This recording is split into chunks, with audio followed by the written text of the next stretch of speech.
Lembrando que esse é o encontro aberto. Hoje a gente vai ter a presença aqui do nosso Flow Mentor, Newton de Freitas Centurião, ele que é romano, e vai trazer aqui para a gente todo o seu conhecimento aqui no HLA e nas técnicas de HLA por citometria de fluxo. E é um prazer recebê-lo aqui essa noite para nosso encontro aberto. Lembrando que as perguntas, por favor, façam no chat, ok? Newton, se você quiser testar seu som. Boa noite a todos. Agora a gente está ouvindo. Vou compartilhar aqui minha tela.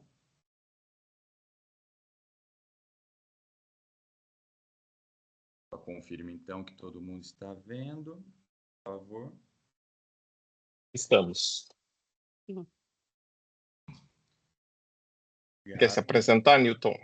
Sim, uma boa noite então a todos que estão aqui hoje com a gente. Pedimos desculpa aí por esse atrasozinho, tá? Meu nome é Newton, eu sou médico hematologista. Eu trabalho no laboratório de patologia clínica do Einstein e aqui na Flow Mentor, na morfologia e na coleta de medula óssea. Então, a gente vai trazer um caso aí interessante sobre aplicações da molécula HLA. Muito bem. Vamos começar com o caso clínico, então, né, Rodrigo? Então, Caso interessante. Eu fui incumbido aqui de introduzir aqui, fazer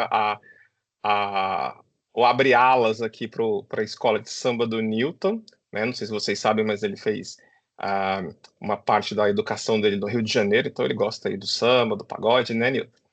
Então a gente vai fazer um desfile aqui essa noite para vocês. E no carro abre-alas a gente tem um caso clínico. Né? A gente gosta vamos dizer assim, contextualizar, né? Então, para a gente é um assunto complexo que a gente vai tratar na noite de hoje. Então, eu vou começar relembrando aqui as pessoas aqui que tinham ali pelo menos mais de 10, 12 anos no ano 2000. Então, a gente tinha uma novela na Rede Globo que era um sucesso absurdo e que, com perdão da palavra, ferrava a vida do residente de hematologia, que era eu.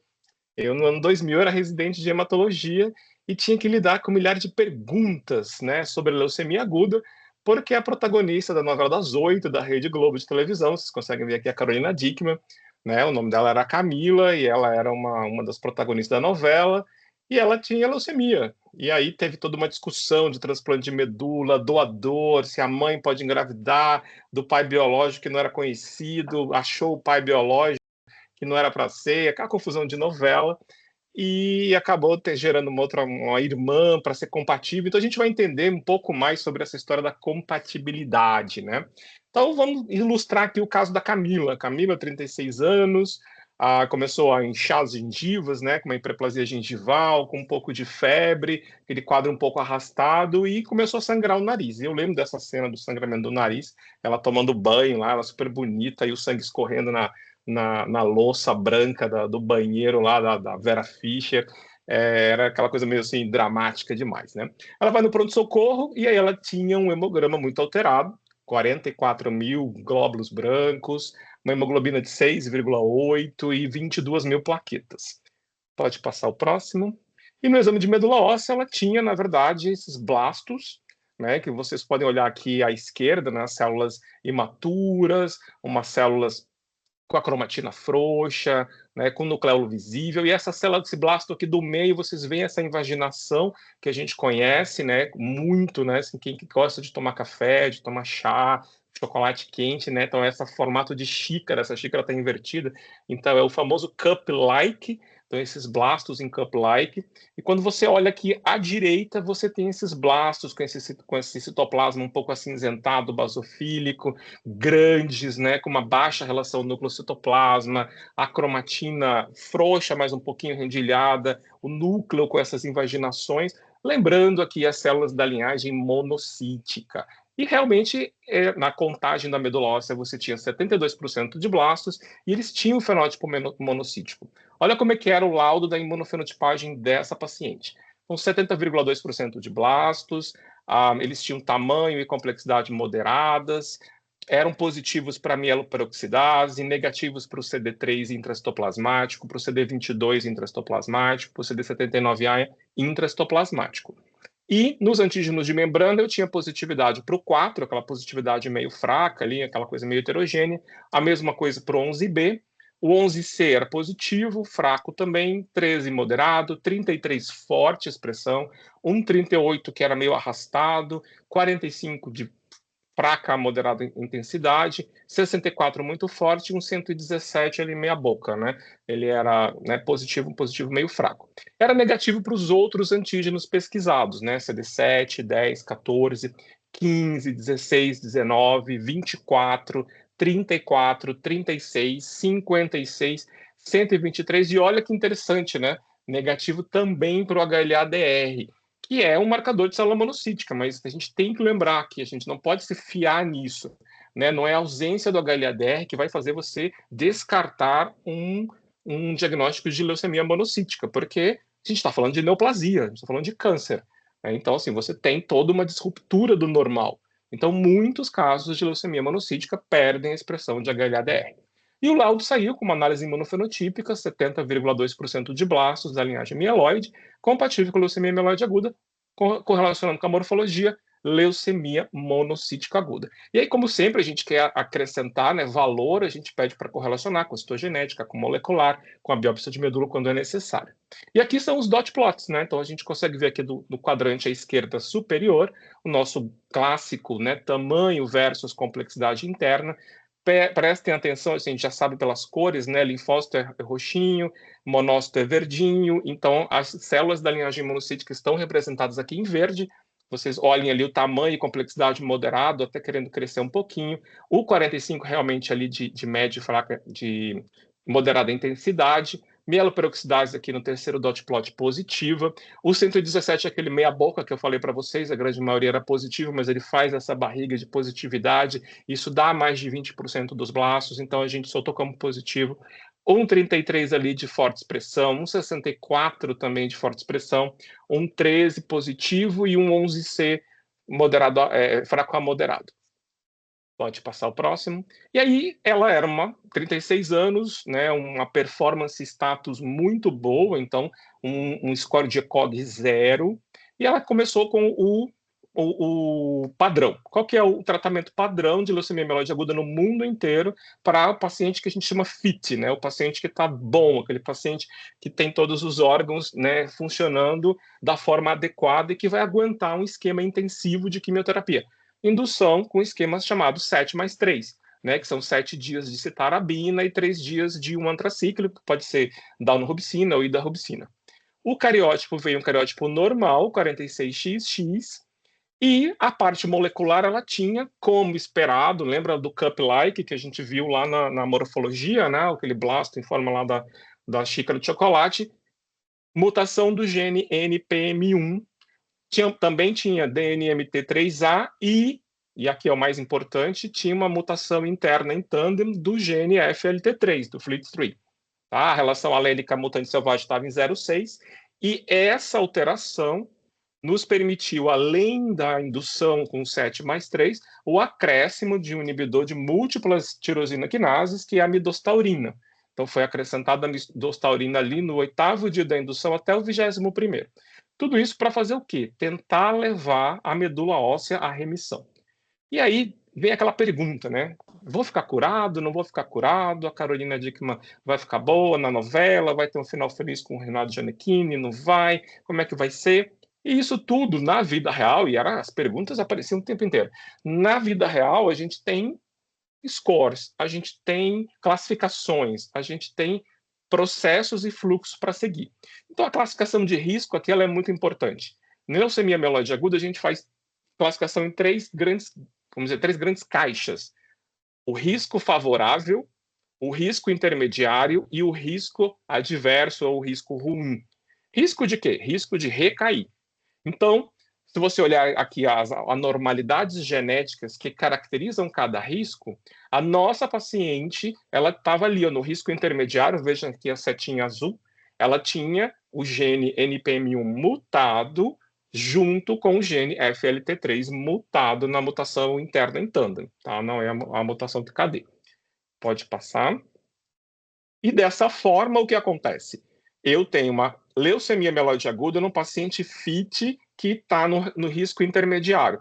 Eu vou atrás dos meus guidelines de tratamento, né? Nossa receita de bolo, onde eu vou dizer, eu quero fazer um bolo de fubá. O bolo de fubá, minha receita é essa daqui. Então, um dos grandes guias, né, para o tratamento no mundo. Rodrigo, você está no mudo. Sorry, alguém me mutou aqui. No NCCN, alguém levantou a mão, pode colocar as perguntas no chat, tá, Camila? Porque a gente vai responder só no chat, não tem interação aqui porque são muitas pessoas, ok? Voltando aqui para nossa receita de bolo, então, nossa paciente, onde é que ela cai? Ali, ó, no meio ali. Então, a paciente é elegível para um tratamento, ok, e ela tá ali, ó, leucemia mieloide aguda com mutação do gene FLT3. O que ela precisa fazer? Tratamento e consolidação com transplante halogênico. Esse era o gancho da novela, era o mote, porque aí ela ia ter que estar atrás de um doador, não tinha doador, mas a mãe resolve engravidar do pai biológico dela para poder ter alguém compatível. Só que o pai biológico era uma pessoa, era o José Maier, eu acho. Ele era conhecido lá da novela, mas ninguém sabia que ele era o pai dela. Então, é aquela coisa de novela. E aí agora, pode passar, Newton. A paciente vai transplantar. Qual é o fluxo para a seleção do melhor doador? É a Vera Fischer engravidar? Não sei. Agora eu vou deixar vocês com o Newton, porque ele é agora a estrela principal da noite. Você tá mudo, Newton.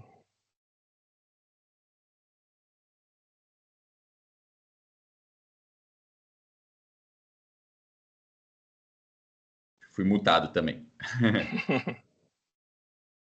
Pronto, depois de toda essa explicação, então, do Rodrigo, né? Explicação excelente, cheio de comentários a respeito da novela. Eu lembro de algumas partes, eu era criança, desculpa, viu, Rodrigo? Mas foi muito emocionante, então acabou que todo mundo conheceu, né? Então eu vou falar um pouquinho do que a gente vai conversar hoje, né? Então primeiro a gente vai definir um pouco sobre o que é histocompatibilidade, a molécula HLA, qual a sua importância, por que existem diferentes metodologias para tipar HLA, depois vou comentar cada uma delas, onde que a citometria de fluxo entra nisso e, por fim, a conclusão com as últimas mensagens, né?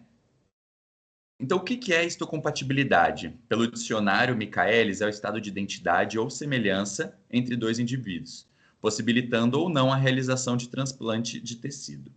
Pode seja ele um órgão sólido, então as moléculas HLA não são usadas só para o transplante de medula, mas também de órgão sólido, tá? Para entender um pouco sobre a molécula HLA, a gente tem que lembrar lá as aulas de imunologia.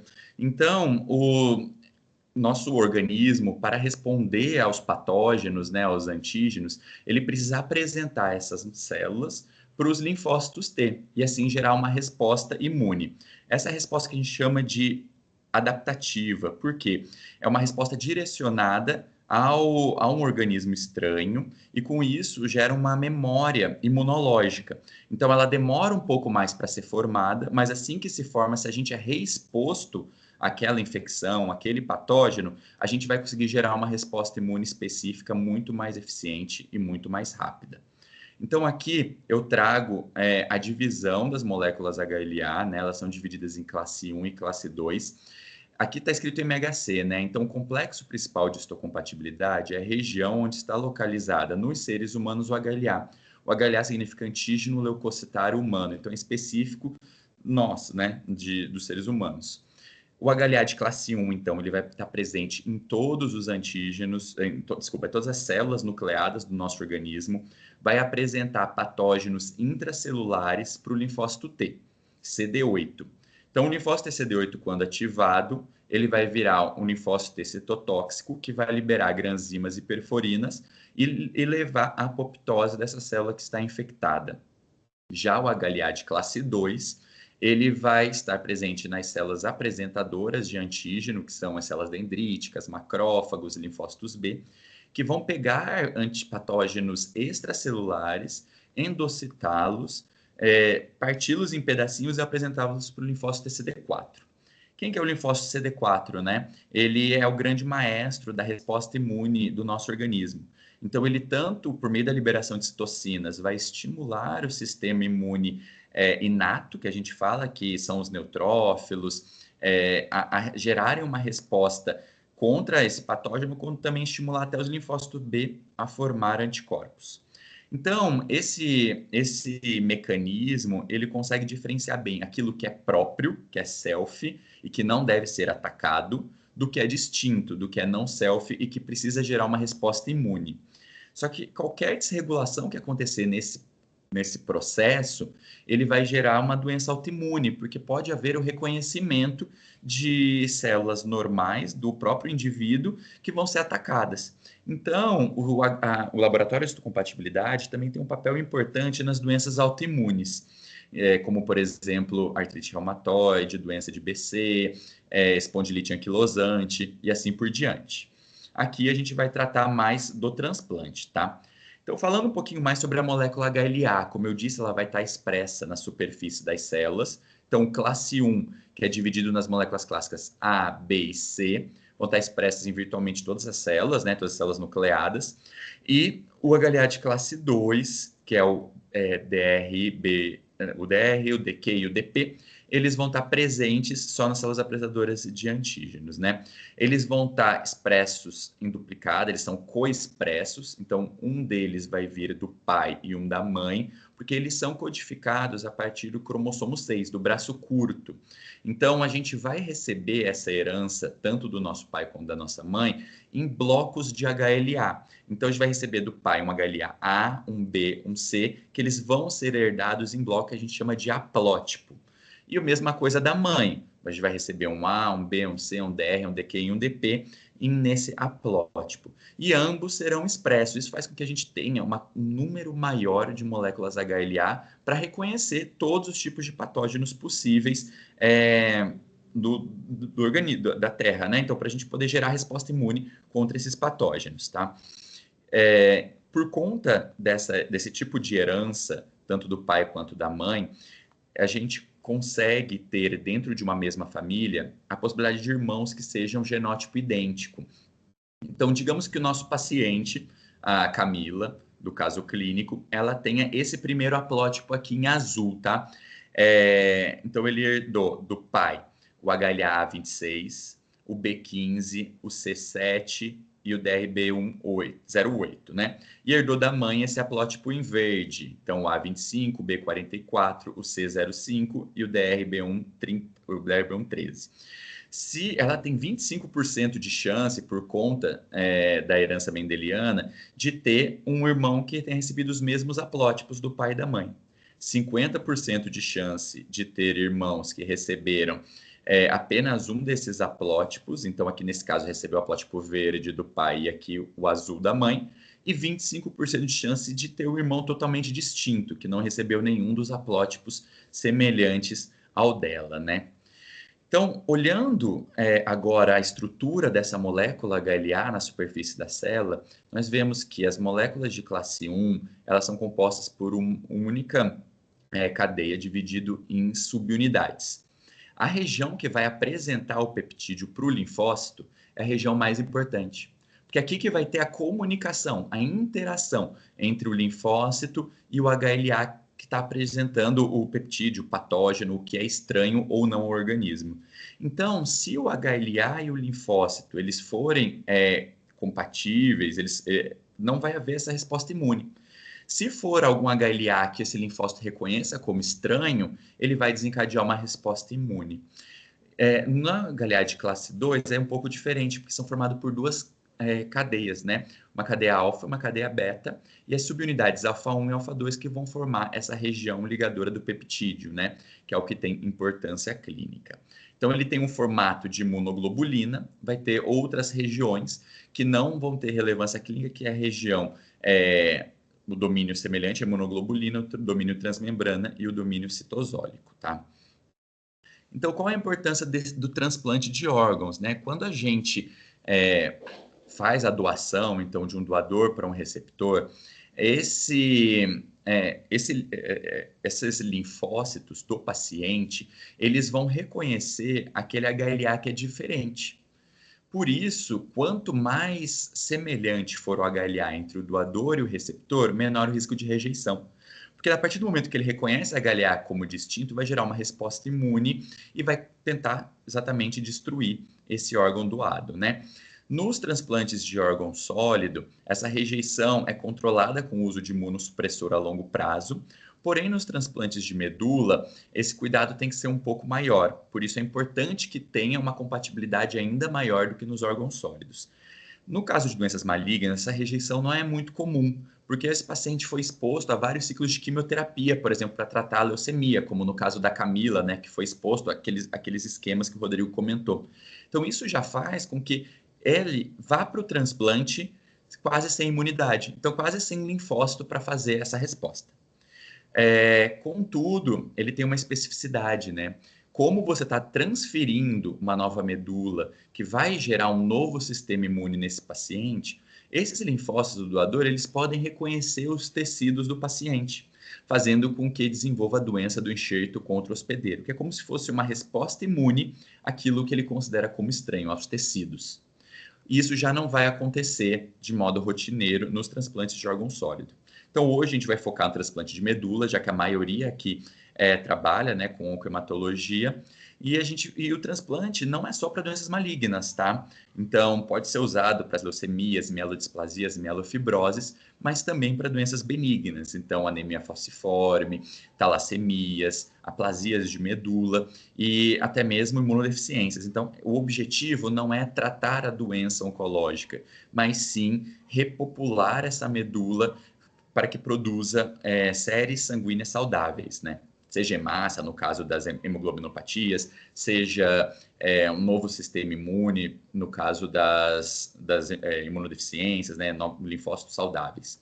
Então, esse paciente vai passar por um condicionamento para abrir espaço nessa medula dele para a nova que está sendo recebida, né? Do doador. E então a gente tem essa medula coletada do potencial doador, seja por aférese, que é como se fosse uma diálise. Então vai filtrar o sangue do doador, recolher as células progenitoras que serão infundidas e devolver aquilo que não vai ser utilizado. Ou então vai ser coletado diretamente da medula óssea, em centro cirúrgico com o paciente sedado. Então, cada um tem suas indicações, tem seus riscos, seus benefícios. A gente não vai entrar muito nisso hoje. Então, esses linfócitos do doador que foram transferidos para o nosso paciente, eles vão funcionar como uma imunoterapia nos casos das doenças malignas, como o da Camila, a paciente, né, do caso, a Carolina Dickman. Elas vão exercer um efeito que a gente chama de enxerto contra tumor. Vão reconhecer como estranho essas células blásticas, que é o tumor, né? E assim evitar com que haja recaída. Então, por isso que ele vai ser um esquema de condicionamento, um esquema de consolidação do transplante, justamente para manter essa doença em controle. E por isso que ela é reservada só para as doenças de mais alto risco de recaída, como o Rodrigo comentou. Só que também elas têm esse risco da doença do enxerto contra hospedeiro, que, como eu falei, é quando esses linfócitos vão reconhecer as células da pele, do fígado, do trato gastrointestinal e gerar uma resposta contra ele. Muitas vezes essa resposta é tão intensa que pode levar à mortalidade, ao óbito do paciente, que é o que a gente não quer. Então, a gente tem que, na seleção do doador, pesar muito bem os riscos de cada uma delas, os riscos da recaída e os riscos da doença do enxerto contra o hospedeiro. Então, quais são os tipos possíveis de doadores? Como eu disse, por conta dessa característica de herança de haplótipos HLA, a gente pode ter os irmãos HLA idêntico, que são o melhor tipo de doador, obviamente, como vocês podem imaginar. Se você recebe uma medula que não tenha diferença de HLA, provavelmente esse linfócito vai acabar não reconhecendo e não gerando o DASH, né? A doença do enxerto contra o hospedeiro. Já temos o doador haploidêntico, que é metade compatível. Hoje a gente já tem plataformas para que haja esse transplante de modo seguro, reduzindo o risco da doença do enxerto contra o hospedeiro. Nós temos registros de doadores, que é o famoso REDOME. Não sei se alguém aqui da plateia ele já está inscrito, já é um potencial doador, né? Então, nós temos o terceiro maior registro do mundo, perde só para dos Estados Unidos e da Alemanha. E dentre eles, nós podemos encontrar doadores que sejam 8 em 8, ou seja, eles são compatíveis no HLA A, B, C e DR. 10 em 10, que além disso no DQ também são compatíveis, 12 em 12 no DP. E temos o cordão umbilical, que também é uma modalidade de transplante que tem saído um pouco de moda nos últimos tempos, em que a compatibilidade pode ser um pouco menor do que o dos outros tipos, né? Então, qual que é o fluxo para a gente selecionar um doador? Então, nós temos nossa paciente, né, a Camila Carolina Dickman, que ela é candidata a um transplante. Primeiro, a gente vai procurar um irmão que seja HLA idêntico. Se não tiver, ela vai ser registrada no banco de doadores, né, no registro de doadores, em busca de um doador não aparentado compatível, que nos guidelines seria um doador 8 em 8 com DP permissivo. A gente não vai comentar aqui sobre essa questão do DP, tá, na aula de hoje, mas caso não se encontre, existe a possibilidade de não encontrar, a gente ainda tem a chance dos doadores alternativos, que seriam os do registro, não aparentado, só que com incompatibilidade, um cordão umbilical ou um doador familiar haploidêntico. Lembrando que esses tipos de transplante apresentam incompatibilidades. Então, nós vamos ter que pesquisar se o paciente não tem um anticorpo anti-HLA contra essa incompatibilidade, tá? A gente não forma anticorpo contra o self, então a gente não forma anticorpo contra o nosso tipo HLA. Então, o irmão HLA idêntico não tem esse risco. Mas, se você busca um doador não aparentado, se você busca um haploidêntico na família, você tem esse risco e precisa buscar esses anticorpos, tá? Então, por que existem diferentes metodologias? Vamos comentar um pouquinho disso. Então, nós temos diferentes resoluções HLA. Então, eu vou dar um exemplo, como a gente identificaria, por exemplo, uma pessoa, tá? A gente pode identificá-la, por exemplo, pela sua família. Por exemplo, meu sobrenome, minha família, Centurião. Nós podemos identificá-la pelo núcleo familiar, então meu pai, minha mãe, minha irmã, o núcleo, ou pelo indivíduo, então Newton Centurião, o indivíduo. É igual às resoluções, nós temos a baixa resolução, em que a gente só consegue determinar a família, né, o grupo alélico, então como se fosse identificando o sobrenome, o Centurião. O intermediário, que a gente vai ter possibilidades de alelos, porém a gente consegue definir o grupo. Então, ele é um pouco mais restrito, porque não é todo esse grupo alélico, restringe alguns potenciais alelos, mas não define um alelo específico. Então, seria como se fosse meu núcleo familiar. E a alta resolução, que é aquela que você define exatamente o alelo, tá? Então, para os órgãos sólidos, muitas vezes é necessário som em média resolução, isso está discutindo mudanças, tá? Mas a medula óssea, a gente precisa ter a compatibilidade alélica, então a gente tem que definir em alta resolução a tipagem do paciente e do seu doador. Então, vamos dar uma olhada na nomenclatura HLA, uma nomenclatura que assusta aí muita gente, né? Então, a gente tem um prefixo, que é o HLA, seguido do gene, que é o A, então HLA, B, C. Nós temos um separador, que no caso do asterisco indica que foi realizado por biologia molecular essa tipagem.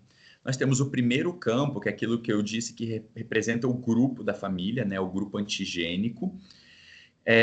E o segundo campo, que indica o alelo específico. Então, na hora que a gente olha para a nossa proteína HLA lá na célula, então aqui a gente está olhando o gene, a gente está olhando visto pela biologia molecular, né? Quando a gente traduz essa informação na proteína, quando a gente define os dois campos, a gente está falando da região ligadora do peptídeo, a região clinicamente relevante. Então, a gente consegue definir toda a sequência de aminoácidos dessa região. Então, portanto, se duas pessoas têm a tipagem em alta resolução igual, elas vão ter a mesma sequência proteica e, portanto, não vão gerar uma resposta imune que vai levar a um DASH severo, né? A uma doença do jeito contra o hospedeiro severo. Então, nós temos o terceiro campo, que indica uma substituição silenciosa. Lembrar que o material genético ele é degenerado, então diferentes trincas de base nitrogenada vão formar a mesma proteína. Então, por exemplo, se você tem uma base diferente, mas que codifica a mesma proteína, você vai ter um número diferente no terceiro campo. E o quarto campo vão ser diferenças fora do sítio codificante, né? Então, regiões de intron, 3' TR, 5' TR. E, por fim, nós vamos ter letras que vão indicar expressão. Então, L, baixa expressão, N, alelo nulo, que não forma nenhuma proteína na superfície da célula, e assim por diante. Então, a nomenclatura é muito importante porque a gente precisa definir, dentre os vários tipos de alelo HLA, qual aquele paciente tem de uma forma padronizada. Então, o mundo todo tem que conseguir falar a mesma língua, até porque a gente tem os registros, eles se comunicam de doadores. Então, muitas vezes a gente consegue um doador que é fora do país. Então, tem que ter isso padronizado para todos conseguirem reportar as informações da mesma forma. Então, aqui a gente vê a quantidade de alelos HLA. Classe 1, mais de 20 mil, classe 2, mais de 11 mil, totalizando quase 40 mil alelos HLA. E isso é importante justamente para a gente conseguir gerar resposta imune praticamente contra quase todo tipo de patógeno que possa existir. Então, por isso, a gente tem que ter toda essa diversidade, tá? Como que a gente faz essa tipagem HLA? Então, a gente começou fazendo a tipagem por métodos sorológicos, que nada mais é do que você separar os polimorfonucleares do receptor, do doador, e incubá-los com um soro com anticorpos anti-HLA conhecidos. Depois você vai adicionar o complemento do coelho. Se houver ligação desses anticorpos à molécula HLA, vai haver lise celular pela ação do complemento. Se não, essa célula vai estar viável. Então, como é que fazia, né, a leitura? Você tinha um paciente, por exemplo, a Camila, nossa paciente, ela é uma HLA-B27. Você colocava anticorpos anti-HLA-B27, eles iam se ligar, você adicionava o complemento, e a lise celular você ia ver no microscópio uma reação positiva. Então, você podia dizer que aquele paciente tinha um HLA-B27. Agora, se você colocasse um soro que fosse um HLA-B8, ele não ia reagir, o complemento não ia lisar a célula, então a reação seria negativa. Então, imagina o trabalho, você tem colocando vários soros conhecidos até chegar à tipagem, examinador dependente. Então, assim, foi necessário o desenvolvimento de técnicas moleculares, a primeira utilizando processos de hibridização, que é a mais conhecida até hoje, o SSO, né, oligonucleotídeo sequência específico. Consiste o quê? Nos usar um citômetro de 2 cores, denominado Luminex, junto com um kit que contém beads, são como se fossem pérolas, e cada uma dessas pérolas vai ter uma sequência complementar a uma região do HLA. Então, nós vamos amplificar o material genético, uma região de interesse, né, do material genético do receptor, do doador, com um primer que tenha biotina. Essa região, essa região, né, do paciente ou do doador vai ser complementar à sequência presente em alguma das bits desse kit. Então, vou ter bits que vão estar ligadas ao DNA e tem bits que não vão estar ligadas. Como que, então, o Luminex, o citômetro, vai identificar qual bit está ligado ou não? Vai ser adicionado uma SAPE, que é uma substância fluorescente, que vai se ligar a essa biotina, e assim ele vai brilhar e vai dizer, olha, nessa BID tem material genético ligado, nessa BID não tem. E aí ele vai conseguir definir, ó, essa BID, quais são as possibilidades HLA, e assim vai formar um grupo. Então, a sorologia que eu apresentei anteriormente, ela vai dar uma baixa resolução, porque ela só está vendo a proteína estrutural formada já. O PCR-SSO que eu estou falando agora vai dar uma média resolução, vai dar uma possibilidade, né, de alguns alelos HLA. E, por fim, para chegar na alta resolução, nós temos que fazer o sequenciamento por nova geração. A plataforma mais comum é a plataforma Illumina, em que a gente pega o material genético, a gente isola ele, separa a região de interesse, seja por PCR, seja por captura híbrida, prepara uma biblioteca para misturar a amostra de outros pacientes também, né? E sequenciamos. Então, a gente vai ter a sequência de bases e que vamos comparar com uma biblioteca conhecida e assim dizer qual HLA é aquela tipagem, tá bom?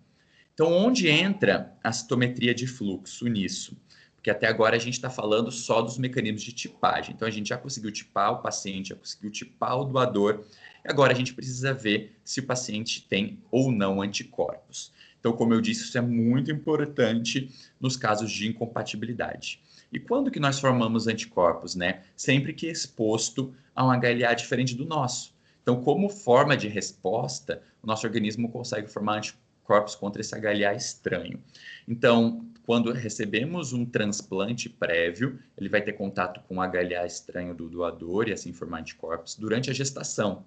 As trocas que acontecem na placenta entre mãe e bebê vão expor essa mulher ao HLA do pai, que é distinto, e assim vai formar anticorpos anti-HLA contra o HLA paterno. E também transfusão quando não filtrada. Então, todo paciente que tem a chance de receber um transplante, ele tem que receber componentes filtrados para não vir leucócito. No leucócito tem HLA e pode sensibilizar, tá? Quais são as metodologias para identificação? A primeira é a prova cruzada por citotoxicidade dependente do complemento. É muito parecido com aquele método que eu falei de sorologia para tipagem HLA. Então, a gente pega o soro do paciente, incuba com linfócitos do doador e vê. Se ligar, a gente vai adicionar o complemento, essa célula vai ser lisada e vai ser observada no microscópio. Se não ligar anticorpo nenhum, se não tiver anticorpos específicos contra o doador, não vai haver morte celular quando a gente adicionar o complemento, tá? Tem os mesmos problemas da tipagem sorológica, né? E, portanto, foi desenvolvido um ensaio de fase sólida naquela mesma plataforma Luminex que eu tinha citado anteriormente. Só que agora, naquelas BIDs, em vez de ter uma sequência, ter um material genético que seja complementar à região do HLA do paciente, nós vamos ter ali a proteína HLA na superfície. Então, a gente pega o soro do paciente, coloca junto com essas BIDs. Se tiver anticorpos, ele vai se ligar ao antígeno HLA correspondente. Nós vamos colocar um anti-IgG com fluoróforo e assim ele vai identificar aquelas BIDs que vão estar ligadas com anticorpos. E assim dizer, olha, esse paciente tem anticorpo anti-HLA-B27, por exemplo. Só que tem dois problemas. Ele é um teste semi-quantitativo, a gente não consegue medir muito a força desse anticorpo, a quantidade, e também ele pode ter vários resultados falsos positivos. Por isso, a importante citometria de fluxo. Ela vai realizar o que nós chamamos de uma prova cruzada, em que você pega, prova cruzada real, né? Você vai pegar o soro do seu paciente, pegar a célula do seu doador e incubar os dois, como se estivesse acontecendo dentro do organismo do nosso receptor. E aí a gente vai marcar com anticorpos anti-CD19, né, com fluoróforos, anti-CD3, para a gente separar o que é linfócito T e o que é linfócito B. Isso é importante porque os linfócitos B, como a gente viu, eles têm o HLA classe 2, enquanto o linfócito T não, só vai ter o classe 1. A gente coloca também um anti-GG-FITS para justamente ver essa fluorescência. E a gente vai medir a força baseado no deslocamento, né, dos canais dessa fluorescência. O delta, né, de variação entre o nosso paciente com o controle negativo vai determinar a força desses anticorpos, se há presença ou não, tá? Então, essa é a importância. Todo paciente que tem incompatibilidade HLA, que tem a detecção de anticorpos principalmente pelo ensaio de fase sólida, e esses anticorpos forem específicos contra o HLA do doador, a gente deve fazer uma prova cruzada por citometria para avaliar essa força, para confirmar esse anticorpo, tá? Lembrando que nos transplantes de órgãos sólidos, como eu disse anteriormente, muitas vezes há incompatibilidades HLA, então ele não precisa ser totalmente compatível, igual no de medula óssea. Então, é ainda mais importante a avaliação desses anticorpos anti-HLA, tá? Para evitar uma rejeição hiperaguda do enxerto. Então, aqui vamos finalizando, né? Então, o que são as mensagens importantes dessa aula? Pelo menos gostaria que vocês saíssem daqui sabendo disso, né? A seleção do doador, ela envolve várias etapas. Uma delas é a compatibilidade HLA. Outras coisas são importantes, né? Então, ver tipo sanguíneo, a idade do doador é muito importante. Então, no caso, por exemplo, nossa paciente, a Camila, né, do caso, né? A mãe dela, dependendo da idade, não vai ser uma boa doadora, dependendo do tipo sanguíneo, do CMV. Então, às vezes, é melhor você buscar alguém no banco. No transplante, a gente tem que ver essa balança entre o efeito GVL e a doença do enxerto contra o hospedeiro. Então, a gente quer sempre reduzir a doença do enxerto contra o hospedeiro, aumentando o GVL. No caso das doenças benignas que eu citei, como não tem esse efeito enxerto contra o tumor, a gente tem que se preocupar ainda mais com a doença do enxerto contra o hospedeiro. Nos casos de incompatibilidade, é importante a gente avaliar os anticorpos anti-HLA e aí a citometria de fluxo tem grande papel para confirmar, né, se esses anticorpos são contra o doador e a força deles. Então, eu gostaria de agradecer a Flow Mentor pelo convite para dar essa aula, ao Hospital Albert Einstein, onde eu aprendi bastante sobre o HLA, trabalhei lá por 2 anos, e agora estamos abertos aí às perguntas. Muito obrigado. Excelente, Newton, muito bom mesmo, parabéns. Assim, é um assunto complexo. Eu te falei, né? Eu te encontro quase todo dia lá no Flow Mentor e eu falo, olha, eu tenho que desvendar aqui. Eu trabalho com estudo clínico e eu tenho aquelas milhares de letrinhas. E eu falo, Newton, eu preciso de uma aula de HLA, porque eu tenho que ver isso aqui. Então, assim, adorei lá a nomenclatura, o slide da nomenclatura, que mostra, né, exatamente o racional, porque eu acho que quando você aprende o racional, você consegue. Depois, assim, é mais fácil memorizar, né? Porque você faz o caminho, né? O caminho neural disso daí. Vamos ver as perguntas? Olha, Camila fala: a citometria de fluxo é antes do NGS? A citometria de. Então, Acho que naquele fluxo que você falou, né? Que tem. Então, porque o que acontece, né? A citometria de fluxo ela é muito importante, por exemplo, na doença oncohematológica, primeiro para você delimitar, fazer o diagnóstico, fazer o acompanhamento por meio da DRM, pesquisa de DRM, que pode ser feita também pela NGS, elas têm sensibilidades e aplicações diferentes. Na busca de doador, a citometria de fluxo ela vai estar mais ligada na pesquisa de anticorpos anti-HLA e não tanto na tipagem. A tipagem a gente vai ter que fazer pelo NGS para ter uma alta resolução e assim poder selecionar o melhor doador para o transplante. Espero ter respondido, espero que a dúvida tenha sido essa, né? Então, a citometria de fluxo vai entrar em várias etapas, né, Rodrigo, do acompanhamento nessa jornada do paciente com doença oncohematológica. Então, desde o diagnóstico, segmento, transplante, pós-transplante, no segmento também. Então, aí, muito, muito importante. Vocês estão em todas as etapas.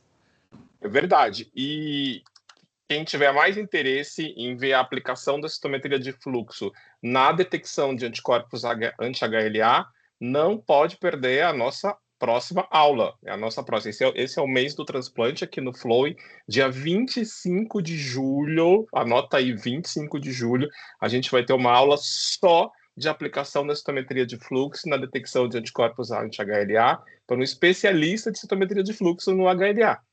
E essa aula é para o grupo de membros, então não percam, se associem, né? O link vai estar ali no chat para vocês se associarem, quem já não for sócio, porque tem muitas pessoas aqui que já são membros, né, do nosso Flowing para acompanhar todas as nossas atividades. Lembrando também que eu quero mais perguntas, se alguém tiver mais perguntas, coloca lá no chat, a gente ainda tem 8 minutos aqui, vamos aproveitar o Newton, que ele é super especialista nessa área, né? Então ele está vamos dizer assim, na bancada e no leito do paciente, porque ele trabalha aí, né, dentro do Hospital Albert Einstein também. Então, por favor, façam suas perguntas. Lembrando também que essa interação aqui no Flowing, ela sempre vem trazer essa integração do diagnóstico, então a gente quer falar de morfologia, de citometria, de citogenética, de biologia molecular, de HLA, de tudo, né? Tudo que tem interesse e está relacionado com o nosso trabalho do dia a dia, o que a gente pode agregar valor aqui para o nosso paciente, né? Porque no final é isso que importa, né? A gente trabalha aqui por causa disso, né? Para ver o sorriso lá na frente. Não, inclusive, né, Rodrigo, é importante ter toda essa complementaridade do diagnóstico, como a gente viu no caso, né? Se a gente não tivesse uma citogenética, uma biologia molecular, como que a gente vai estratificar o risco? A citometria, a morfologia, elas conseguem dar indícios, só que eles não são, eles não conseguem dizer toda a gravidade, né, da doença do paciente. A gente já tem hoje estudos que definiram bem quais subtipos têm maior e menor risco. Então, você conseguir estratificar isso, fazer uma medicina baseada, de fato, na doença do paciente, é o melhor de tudo. Porque se você for transplantar todo mundo, imagina o risco de uma doença do enxerto contra o hospedeiro para todo mundo, né? Ao mesmo tempo, nos casos de alto risco, em que você sabe que essa doença tem grande chance de voltar, é muito importante de levar esse paciente para um transplante, porque é uma chance a mais que ele tem, né? Então, todos os trabalhos que a gente vem fazendo hoje é conseguir estratificar qual paciente vai se beneficiar mais ou não de evoluir para esses tipos de imunoterapia, né? Então, é muito importante todo esse diagnóstico integrado que a gente tanto fala, a gente tanto preza, né? Exatamente. E eu pensando aqui na minha época lá de residente, que o transplante tinha um risco absurdo, né? Hoje, cada vez menos você tem esse risco, você consegue fazer um haploidêntico, que na minha época não era a realidade. Eu lembro quando eu estava em Curitiba, a gente ia buscar no aeroporto a medula que vinha dos Estados Unidos para levar para o hospital de clínicas. Então, assim, é uma aventura e que a gente fica muito feliz de ver o quanto avançou, né, essas técnicas todas. A gente tem mais pergunta no chat, então, assim, usa imunossupressor no transplante de medula óssea? Newton, você. Sim. No órgão sólido vai ser a vida toda. É uma pergunta bem interessante, porque no da medula, como você está trocando, né, substituindo esse linfócito do paciente pelo do doador, esse linfócito ele vai ser treinado, principalmente no timo, a reconhecer os antígenos do paciente como algo próprio. Então, com o passar do tempo, ele não vai mais rejeitar, vai diminuir muito a chance da doença do enxerto contra o hospedeiro. Então, no início, sim, você tem que fazer o imunossupressor para evitar essa doença, que muitas vezes é bem grave, bem incapacitante. Só que com o passar do tempo, você consegue tirar o imunossupressor e a longo prazo o paciente vive sem ter essa imunossupressão. E volta a uma resposta normal, volta a ter vida normal. Ele vai ser revacinado para ser exposto de novo aos diferentes patógenos, aos diferentes vírus e bactérias e ter resposta imune de novo. Porque lembrar que ele vai perder tudo. A gente faz um condicionamento para destruir todos os linfócitos de memória, todos os linfócitos, neutrófilos, tudo que tenha, para repopular isso com essas células do doador. E a longo prazo elas vão ser treinadas para não reconhecer essas células teciduais, né, do paciente. Então, a longo prazo, ele consegue ficar sem imunossupressor. Ao contrário, transplante de órgão sólido, né? Que como vai ter essa incompatibilidade, sempre vai ter esse risco dos linfócitos do paciente reconhecerem esse órgão e rejeitarem, ele vai ter que ficar com essa imunossupressão a longo prazo, que traz também risco, né, de infecção, toxicidade pela medicação, coisas assim. Perfeito, Newton. Muito obrigado. Temos mais perguntas. Hoje está animada as perguntas. Qual a estabilidade da amostra para realizar a citometria de fluxo? É considerada uma amostra urgente? É para a prova cruzada, para o crossmatch. Lembrar que na prova cruzada a gente tem que ter a amostra tanto do paciente, o soro do paciente. Então, o soro acaba tendo uma estabilidade maior, porque a gente pode muitas vezes congelar e manter isso por um tempo maior. Porém, a gente precisa da célula viável do doador, justamente para conseguir fazer aquela separação no citômetro, né?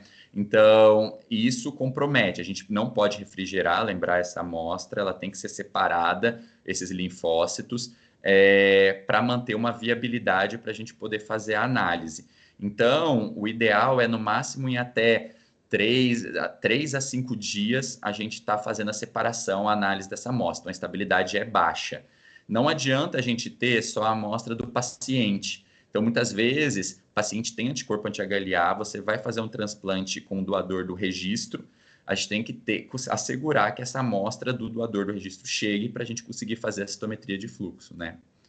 Não sei se você quer complementar mais alguma coisa, Rodrigo. Você que trabalha Não, na citometria, né? mas é exatamente isso, né? É sempre uma correria, né? Para tentar manter a amostra, vamos dizer, viável, o linfócito viável, porque a gente sabe, o linfócito ainda é um pouco mais resistente, por exemplo, que o neutrófilo, mas quanto mais tempo vai passando as horas, você vai perdendo essa, vamos dizer, efetividade da resposta imune. E aí é exatamente o que a gente precisa, né, para poder você ter a prova cruzada por citometria. Temos mais perguntas. Poderia dar uma ideia geral do que é STR/quimerismo, né? É o quimerismo lá. Ih, agora hein? Então, Pergunta de 1 milhão, hein, de dólares.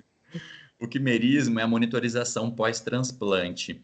Então, ele tenta avaliar a porcentagem de células, né, de material genético do doador e o material genético do receptor. Então, ele tem função de ver se a medula pegou, então se teve essa enxertia, que idealmente, dependendo do tipo de condicionamento que a gente faz, a gente espera que seja de 100%, então tenha só células do doador e nenhuma célula do paciente, porque principalmente se for uma doença maligna, né? Se tiver célula do paciente é porque ainda tem doença, então é ruim. E também, então, para avaliar não só se enxertou, se a medula pegou, mas como também para avaliar se está voltando a doença do paciente, que aí estaria aumentando essa proporção de células do receptor.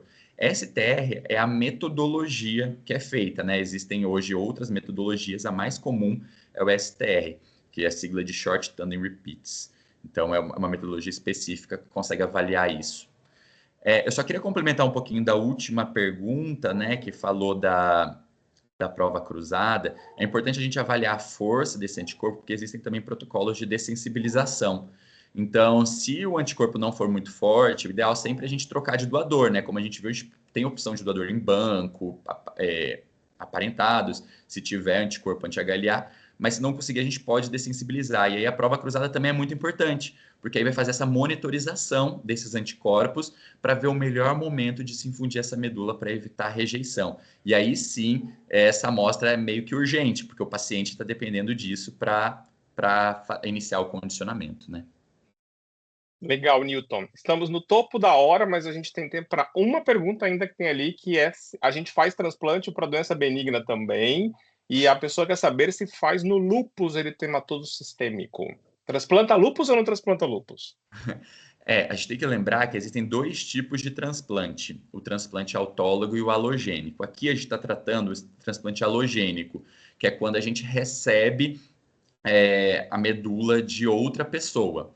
Então, nesse cenário, o HLA tem importância. Existe o autólogo, em que você faz o regime de condicionamento para destruir a medula, só que antes você coletou a medula daquele próprio indivíduo. E aí você reinfunde ela. E isso é como se desse um reset nessa medula, e quando você coloca de novo, várias doenças autoimunes podem ser corrigidas. Confesso que eu não lembro de ver trabalhos para lúpus que tenham uma resposta muito boa com transplante autólogo. Teria que dar uma pesquisada. Eu sei que, por exemplo, a esclerose múltipla tem um grupo grande que tem tentado fazer, né? Para a esclerodermia também existem alguns trabalhos. Então, algumas doenças autoimunes podem sim responder ao transplante, só que aí é o autólogo, a gente não faz o alogênico. E no autólogo, como é do indivíduo para ele mesmo, não tem essa necessidade de fazer compatibilidade HLA, né? Muito bem. Bom, antes da gente fechar, eu só quero lembrar que a Escola de Cetometria, segunda edição, Escola de Cetometria Brasil, já está no ar, as inscrições estão abertas, coloquem aí, tem um desconto, coloquem aí o link no chat, por favor, para as pessoas que estiverem interessadas. E, gente, muito obrigado pela audiência. Newton, muito obrigado. Deu um show no HLA. Agora eu já vou trabalhar no HLA, eu acho que eu tô meio apaixonado assim, pela HLA. Espero que tenha te ajudado aí, Rodrigo. Realmente é um mundo... Certeza. Acho que eu que queria essa aula aí para você me explicar esse negócio aí. Uma boa muito noite. Obrigado, gente. Boa noite. Obrigado. Boa noite, foi um show. gente.